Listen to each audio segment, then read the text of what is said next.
إن للمتقين عند ربهم جنات النعيم.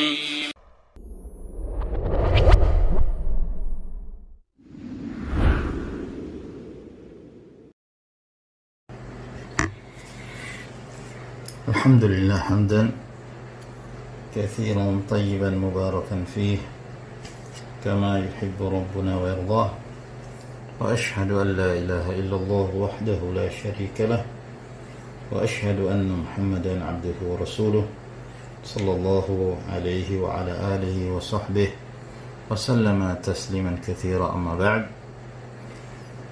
Berkata Al-Allamah Abdurrahman bin Nasir As-Sa'di rahimahullah ta'ala dalam kitabnya Jawami'u Al-Akhbar, Al-Hadithu As-Sabi'a Asyara, hadis yang ke-17, Khisalul Khairi Al-Jami'atu, khisalu, perkara-perkara, al-khair, kebaikan, al-jami'atu, yang mengumpulkan, yakni yang mencakup berbagai macam perkara-perkara kebaikan. An Abi Dzarr Al-Ghifari radhiyallahu ta'ala anhu qala qala Rasulullah sallallahu alaihi wa ala alihi wasallam ittaqillaha haitsu ma kunta wa atbi'is sayyi'ata al-hasanata tamhuha wa khaliqin nasa bi khuluqin hasanin.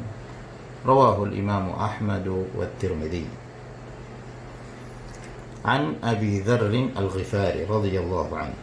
Abu Dzarr Al-Ghifari radhiyallahu ta'ala anhu, salah seorang sahabat Rasulullah sallallahu alaihi wa ala alihi wasallam yang awal masuk ke dalam Islam, dan disebutkan bahwa beliau adalah sahabat yang kelima dari para sahabat yang masuk ke dalam Islam dan menjadi bahagian dari sahabat Rasulullah sallallahu alaihi wasallam.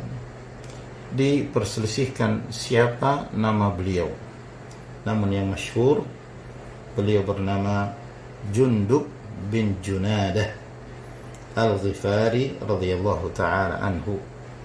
Beliau dikenal sebagai salah seorang sahabat Rasulullah sallallahu alaihi wasallam yang senantiasa berupaya untuk mendakwahkan Islam kepada kaumnya, dan beliau termasuk seorang sahabat Nabi sallallahu alaihi wasallam yang dikenal dengan kejujurannya, hingga diriwayatkan dari Rasulullah sallallahu alaihi wasallam bahwa beliau mengatakan ma aqallatil ghabra wa la adhallatil khadra min rajulin asdaqu lahjatan min Abi Dzarr, bahwa tidak ada seorang yang ada di muka bumi ini yang paling jujur daripada Abu Dzarr Al-Ghifari radhiyallahu ta'ala anhu.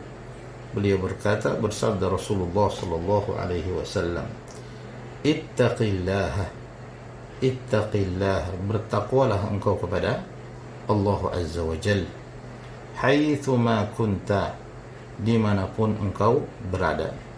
Maka ini adalah merupakan perintah kepada umatnya untuk senantiasa bertakwa kepada Allah subhanahu wa ta'ala.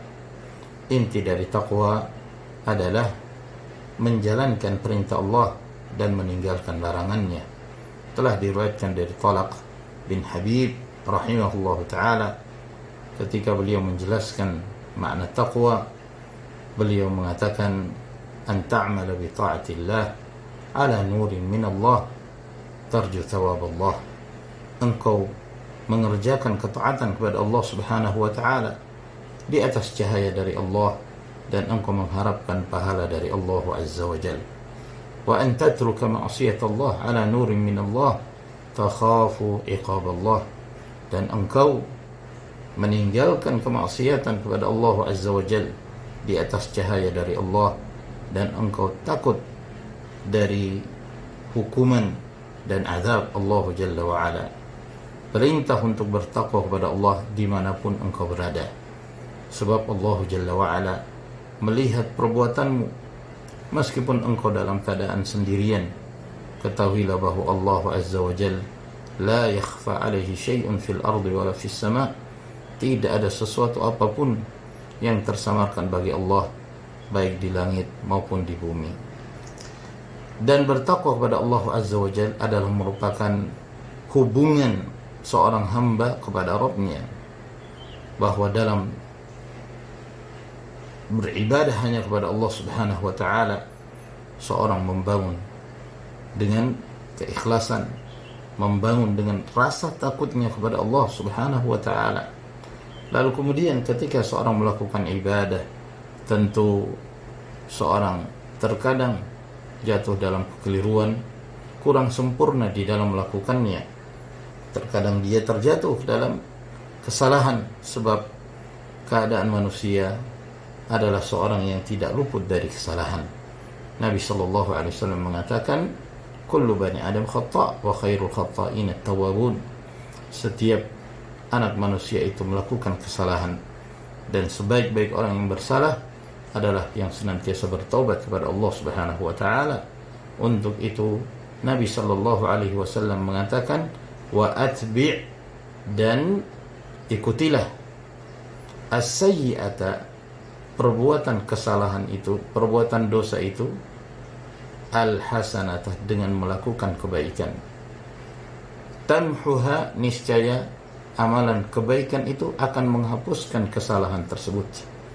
Maka Nabi sallallahu alaihi wasallam membimbing umatnya bahwa ketika seorang terjatuh dalam kekeliruan, ketika seorang terjatuh dalam kesalahan, maka segeralah untuk berbuat kebaikan dan memperbanyak melakukan amalan saleh. Allah Jalla wa Ala berfirman, innal hasanati yudhhibna as-sayyi'at. Sesungguhnya dengan melakukan amalan-amalan saleh itu akan menghapuskan kesalahan-kesalahan. Kemudian nasihat yang ketiga yang berkaitan dengan hubungan di antara sesama manusia. Kata Nabi sallallahu alaihi wasallam, wa khaliqin nasa, wa khaliq, dan bergaullah engkau dengan manusia bi khuluqin hasan, dengan akhlak yang baik, akhlak yang mulia. Sebab akhlak yang mulia yang dimiliki oleh seorang hamba termasuk perkara yang diperintahkan di dalam syariat Allah Subhanahu wa taala.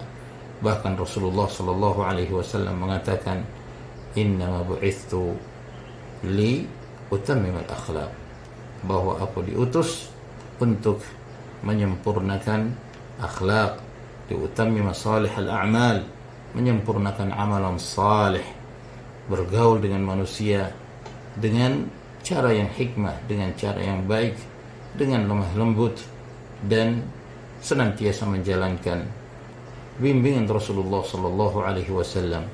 Pergaulan seorang dengan orang tuanya dengan cara yang baik, dengan berbakti kepada kedua orang tua. Pergaulan seorang dengan istri dan anak-anaknya. Nabi sallallahu alaihi wasallam mengatakan, khairukum khairukum li ahlihi wa ana khairukum li ahli. Orang yang terbaik di antara kalian adalah yang paling baik dalam bergaul dengan saudara, dengan keluarganya, dan aku adalah orang yang terbaik dalam bergaul dengan keluargaku. Demikian pula ketika seorang bergaul dengan kerabatnya yang lain. Nabi sallallahu alaihi wasallam mengatakan, man ahabba ay yubsata lahu fi rizqihi wa yunsa lahu fi athari falyasil rahimah. Barang siapa yang senang dilapangkan rezekinya dan dipanjangkan usianya, maka hendaknya dia menyambung tali silaturahim, atau dia senantiasa berbuat baik kepada tetangganya dan tidak menyakiti mereka. Man kana yu'minu billahi wal yawmil akhir fala yu'dhi jarahu. Barang siapa yang beriman kepada Allah dan hari akhir, maka jangan sekali-kali dia menyakiti tetangganya. Dan demikian seterusnya. Secara umum hendaknya dia senantiasa menampakkan akhlak yang mulia, bergaul dengan sesama manusia dengan khuluq hasan, akhlak yang baik, akhlak yang mulia yang telah diajarkan oleh Rasulullah sallallahu alaihi wa alihi wasallam. Wa sallallahu ala nabiyyina Muhammadin وعلى آله وصحبه وسلم تسليما كثيرا والحمد لله رب العالمين.